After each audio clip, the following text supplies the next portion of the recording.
Culpable.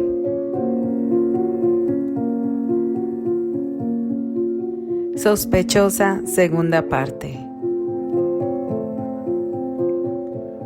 Escrito por Odalis Mendoza. Narrado por Kelly para el canal A Buen Puerto de Letras.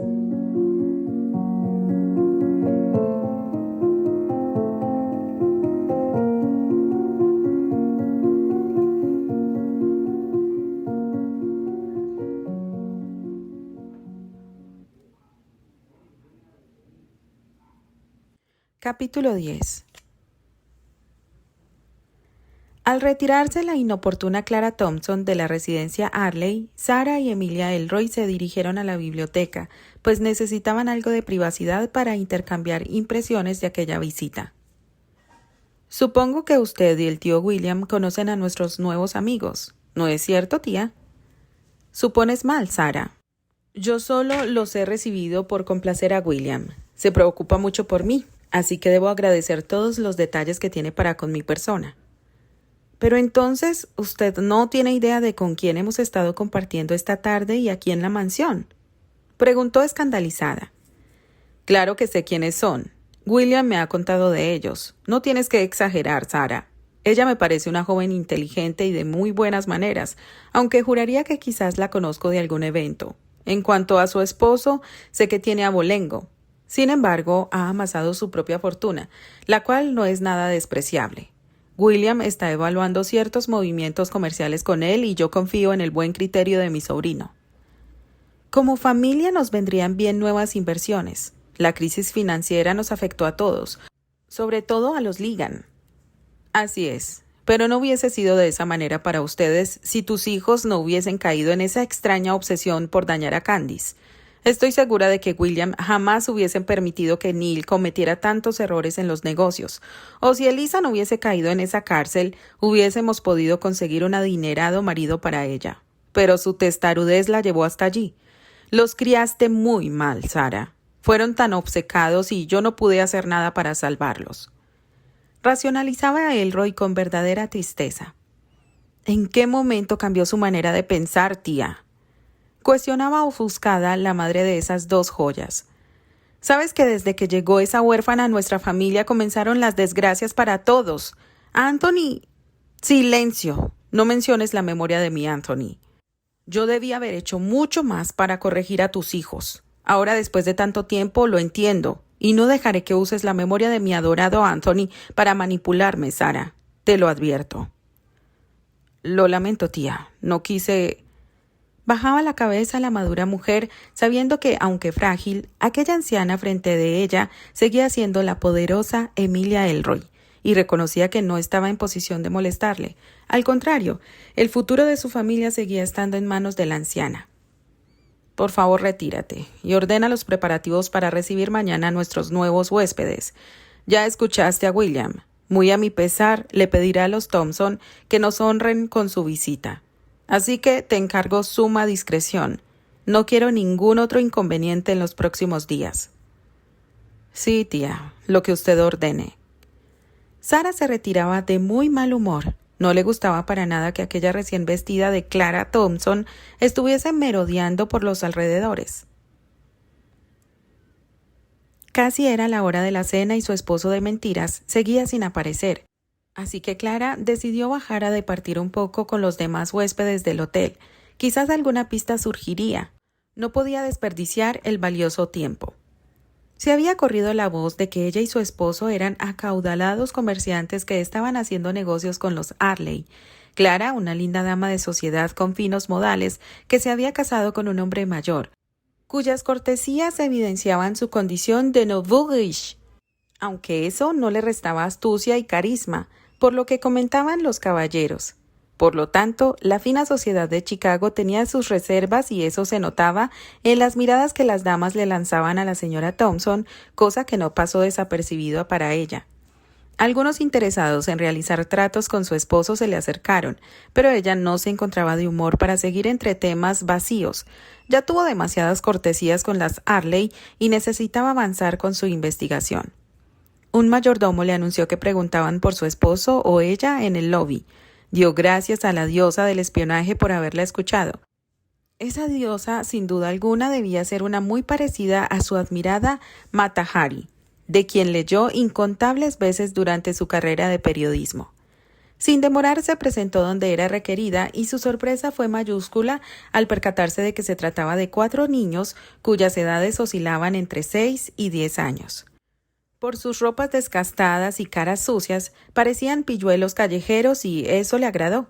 Si algo había en las calles era una especie de sabiduría aprendida que mantenía alerta a quienes hacían vidas en ellas, así que allí tendría una posible fuente de información fresca. Soy la señora Thompson. ¿Qué se les ofrece? Somos amigos de su esposo, dijo el mayor tomando la palabra para presentarse.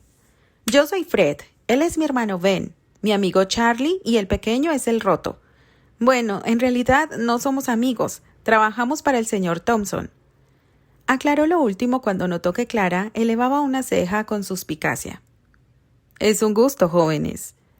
Sonrió dentro de sí por la formalidad de los chicos y aplaudió a su querido cónyuge por atinarle al contratarlos. Supongo que aceptarán acompañarme a cenar, mientras me ponen al tanto de las labores que les ha encomendado mi querido Wallace. La mirada de incredulidad y picardía entre ellos solo duró un segundo, pues todos asintieron con entusiasmo, imaginando los platillos que se comerían en ese lugar. El más inocente de todos hasta se relamió los labios como cuando se pegaba de los vidrios de los restaurantes para ver a los ricos comer. Espero no les moleste que pidan o sirvan la cena en la suite, para que podamos tener mayor privacidad y conversar de temas tan delicados. En realidad, la sugerencia de Clara fue inspirada en las miradas despectivas que percibió hacia los niños, tanto del personal del hotel como del resto de huéspedes que pasaban. Su intención era proteger a los niños de algún desdén por parte de esas personas. ¿En la qué? Preguntó Charlie con ingenuidad. En la suite, aclaró el mayor con aires de sabiduría y no dijo nada más. Me refiero a mi habitación. Allí cenaremos, conversaremos a gusto y esperaremos al señor Thompson, si les parece.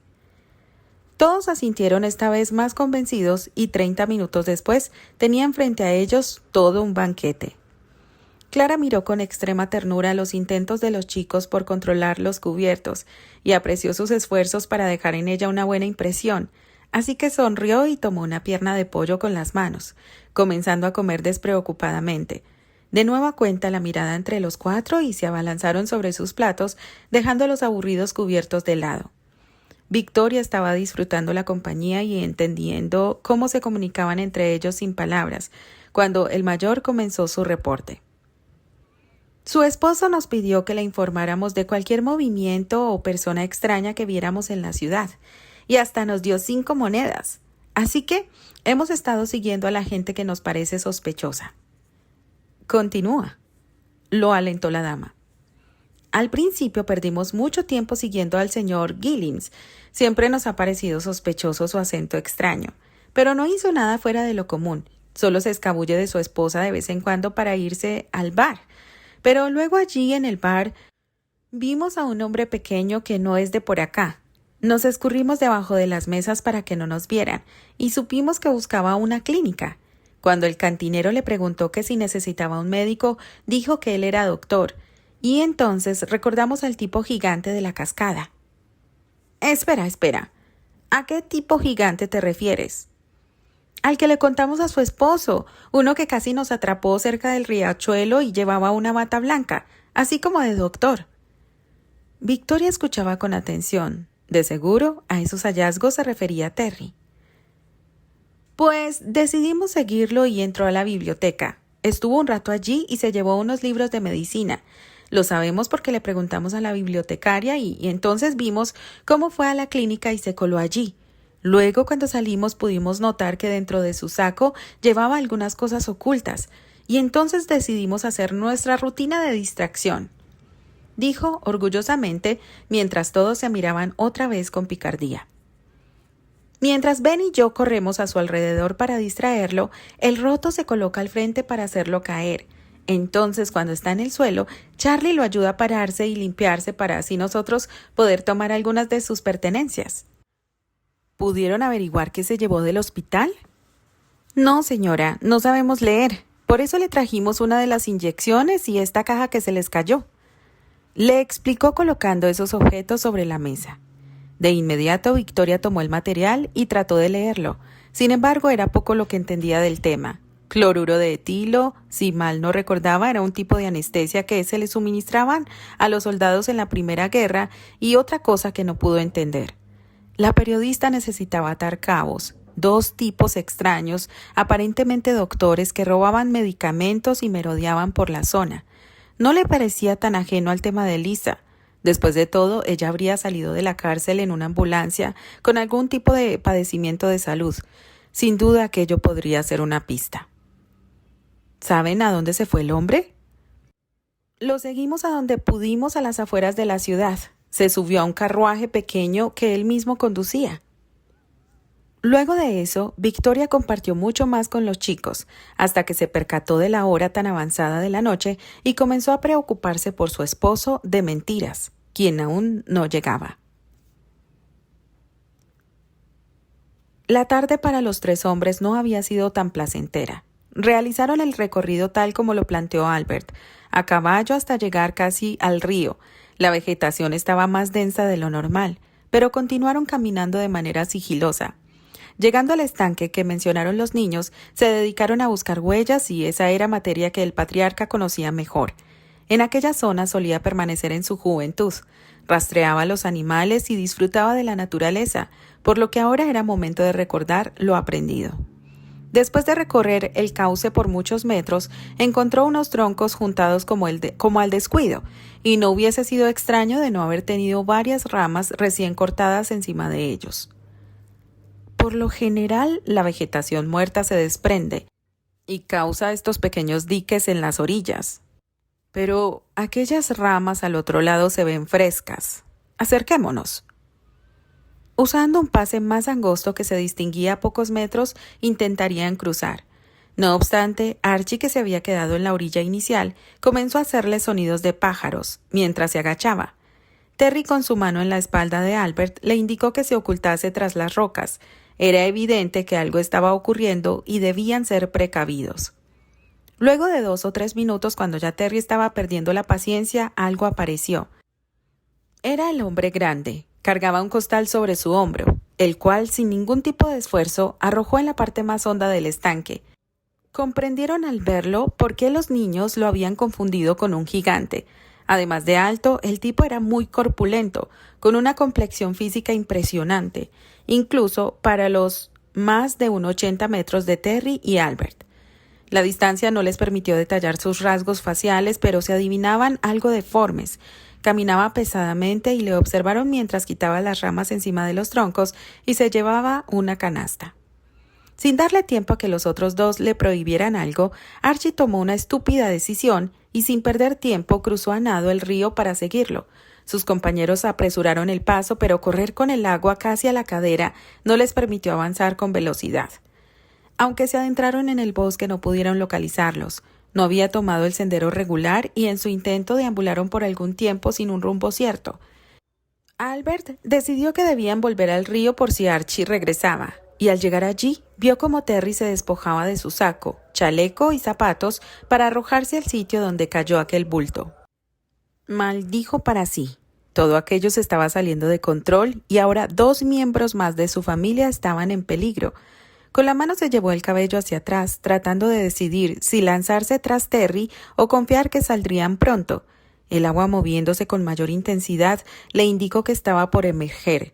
Se apresuró a ayudarle sujetando el fardo enorme que el otro luchaba por jalar hacia la orilla. Ambos contuvieron la respiración porque, por el peso, el tamaño y el aspecto de ese bulto, casi podían adivinar de qué se trataba. La sorpresa los sobrepasó, y ambos tuvieron que desviar por un segundo la mirada. Allí, pálido e inerte, se encontraba el cuerpo del investigador que los estaba ayudando, Davis, el experimentado hombre que Harrison hubo designado al caso. Un escalofrío les recorrió. No cabía la menor duda. Aquel gigante había asesinado al pobre Davis, quizá por haberse acercado demasiado, y ahora Archie estaba en riesgo de correr su misma suerte.